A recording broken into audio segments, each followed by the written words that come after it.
Today, I will introduce a romantic fantasy film from 2021 called The Map of Tiny Perfect Things. Everything starts on a normal morning like any other day in town, but not for Mark. A high school student and an artist, who is stuck in a time loop. He has lived through the same day so many times that he knows every detail by heart. Every morning, he sees his mother leave for work, then has breakfast with his father, Daniel, and his younger sister Emma. He can guess exactly what they will say, like when Emma invites him to join her football game, which he declines. He also knows all the answers to the crossword puzzle Daniel is working on. His day goes on like this, riding his bike around town, knowing exactly what everyone will do next. Sometimes, he even intervenes in situations, like when he takes a driver's phone to prevent an accident. But most of the time, he just enjoys the loop. He does things like buying lottery tickets with winning numbers, or driving a bulldozer around town. Mark no longer attends school, but every day he still stops at a certain street corner to give directions to a girl named Phoebe, whom he has feelings for. However, he still hasn't figured out how to have a normal conversation with her. In the afternoon, he goes to the neighborhood pool to prevent a ball from hitting Phoebe's head or to save her before she falls. Sometimes, he also walks her home, but she always declines his invitation to hang out. Feeling frustrated with this situation, Mark visits his friend Henry. He is struggling to complete a level in a video game, and Mark pretends to talk about a fictional situation. Mark asks Henry what he would do if he were stuck in a time loop. Henry replies that he would find a way to win over the girl, because with endless chances, he would surely succeed eventually.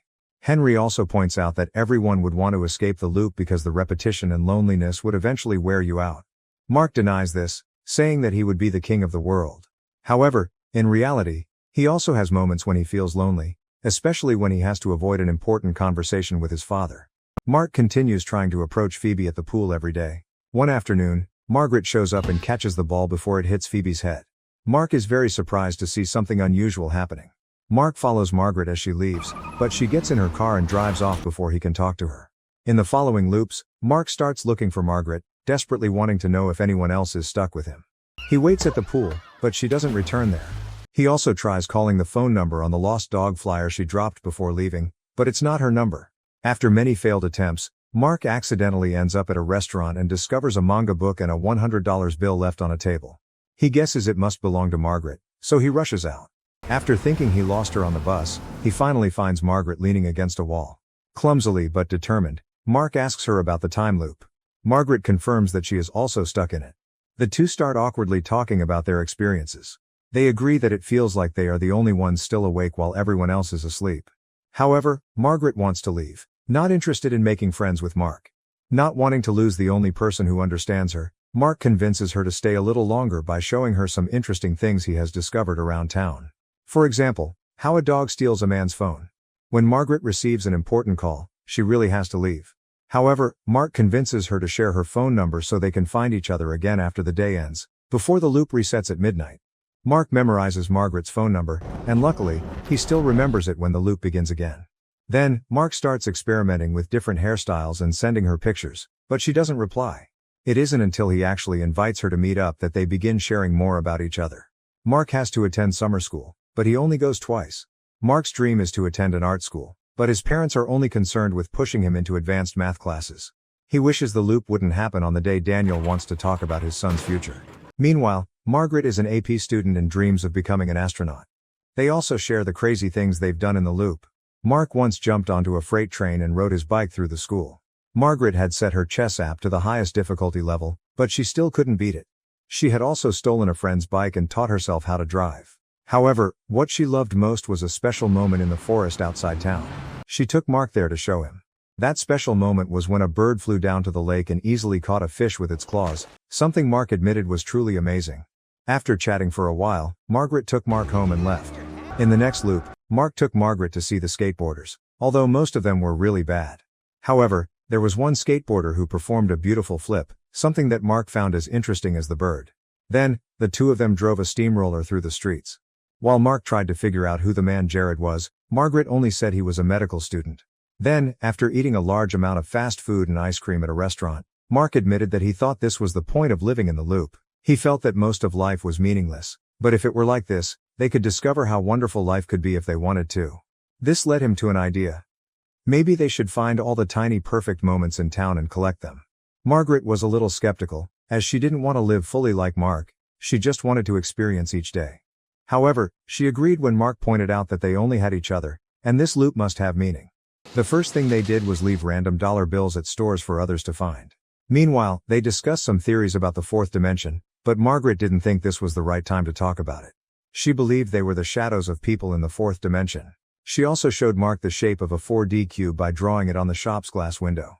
Then, in the following loops, they spent time looking for interesting things around town. They enjoyed every moment they found special, like when an old woman danced after winning a game of cards. A man grew wings when a van stopped behind him, and a janitor stopped working to play the piano. Occasionally, Margaret also dragged Mark to the library to teach him math. However, no matter what they did, Margaret always left when she received a call from Jared. Even when she admitted that she didn't want that day to end and wished time would break forever. In the evening, he spends time scaring his father with playful answers about his future and shows him a tattoo. Mark woke up to a new day, determined to find out who Jared was. The internet showed him a picture of a staff member at the local hospital, which made Mark feel it was unimportant.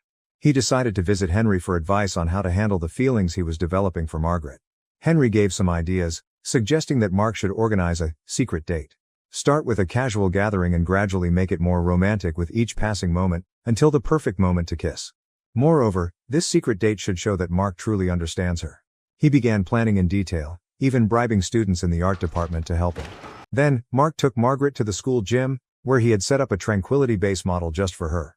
They spent the entire afternoon playing, pretending to be astronauts in space and eating space food. They also rode bikes through the hallways of the school. Afterward, they stopped by Mark's house, where he shared a little more about his family. His mom works all day, so the downside of the loop is that he hasn't seen her for a while since she leaves when he wakes up.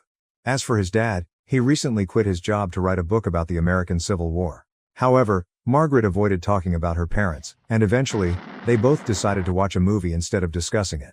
Margaret took the opportunity to look around Mark's desk to admire his artwork. At that moment, she discovered a map that Mark had drawn, marking all the perfect moments they had found in town.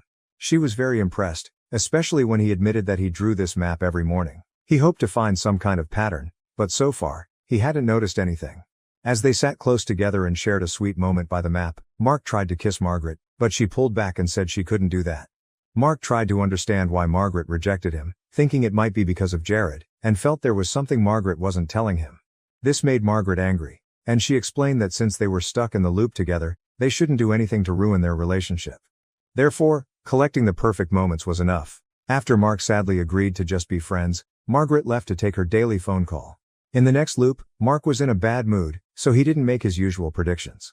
At breakfast, however, he asked his dad about his mom's condition and received the answer fine.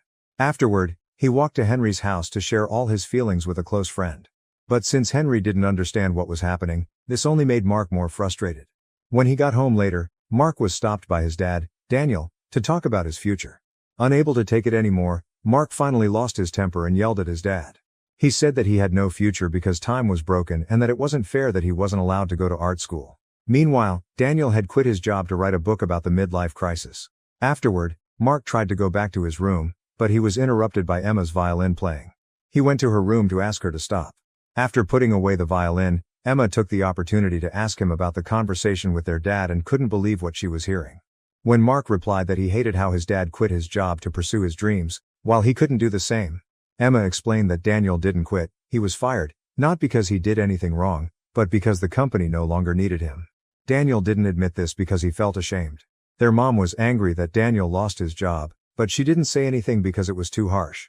And Daniel didn't oppose Mark going to art school, it's just that they couldn't afford it right now. According to Emma, Mark would understand all of this if he thought about others, not just himself.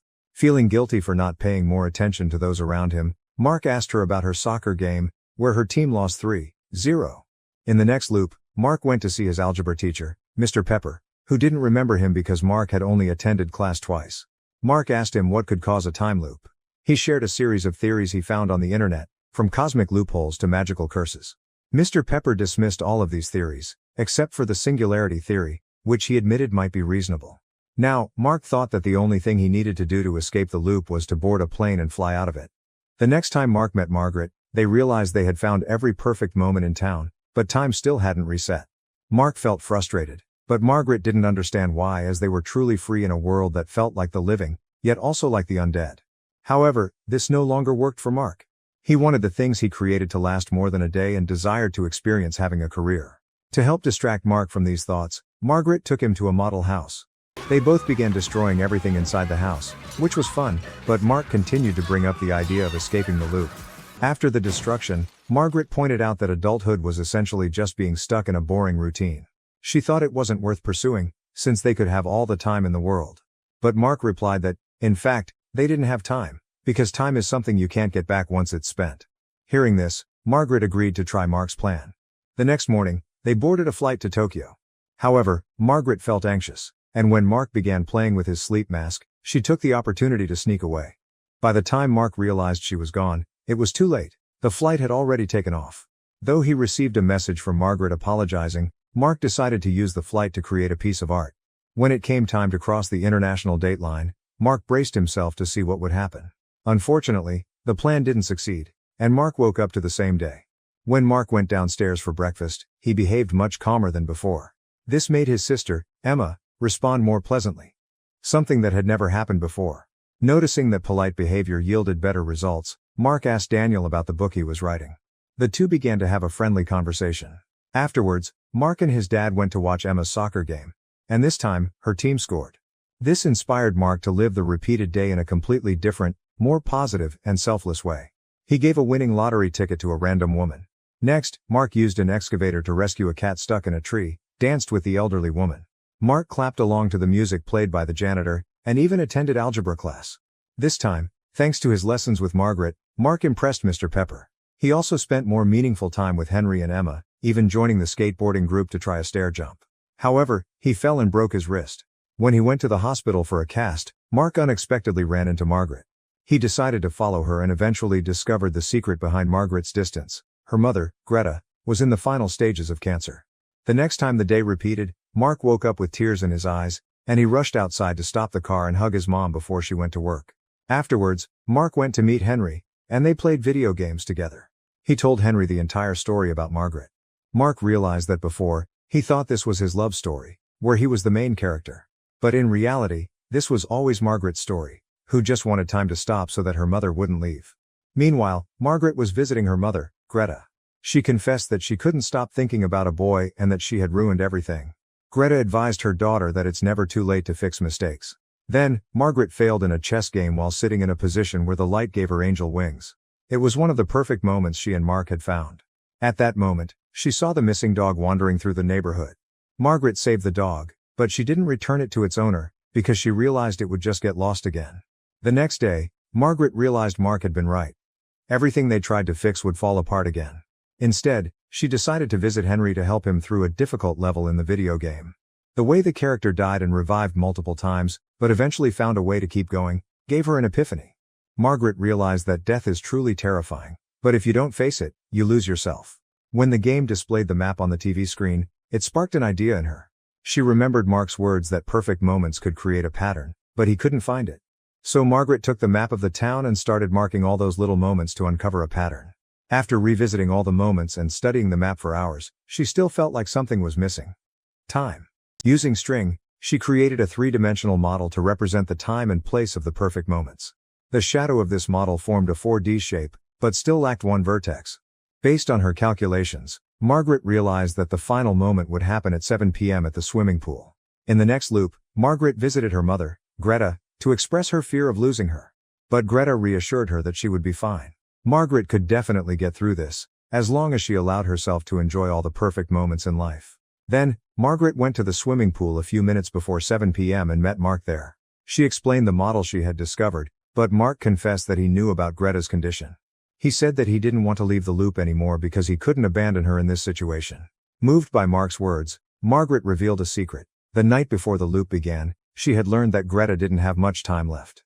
In her desperation, she wished that time could stop. And it seemed that some force had listened and made her wish come true. At first, she didn't understand why Mark had appeared, but now she realized that having Mark by her side helped her not face everything alone. Margaret admitted that she had been wrong. They were the ones who had been sleeping, while the world continued to live. It was time for them to wake up. After affirming that this was the final perfect moment, Margaret kissed Mark. Then, Margaret went to the hospital to say her final goodbye to Greta. Leaving the building, she held Mark's hand, and together they waited for the moment of midnight. When the clock struck 12 o'clock, it suddenly started to rain, a sign that the loop had ended. The next morning, they found the lost dog and returned it to its owner. Don't forget to subscribe to the channel and turn on notifications to watch more exciting videos like this. Thank you for watching.